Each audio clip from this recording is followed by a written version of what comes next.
Sa kasagsagan ng pag-ulan na nararanasan sa Baguio City nitong mga nakaraang araw, gumuho ang lupa sa isang private construction site na ito sa Barangay Luwakan proper. Nasira ang 2 employee quarters. Nagkaroon naman ng soil erosion sa ginagawang DPWH Slow Protection Project sa Barangay Luwakan, Apugan.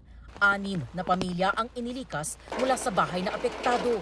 Ayon sa otoridad, unti-unti raw gumuho ang lupa sa loob ng ilang araw. Tinakpan na lang ng plastik ang gumuhong lupa para maibsan ang pagkabasa sa ulan at mas lalo pang pagguho nito. Gumuho rin ang slow protection na yan sa Liting Elementary School. Naantala naman ang daloy ng mga sasakyan sa Camp 7 nang gumuho at humambalang ang lupa at ilang tanim na kawayan. Nagsagawa ng clearing operations ang City Environment and Parks Management Office matapos matumba ang isang pine tree sa Purok 24 sa San Carlos.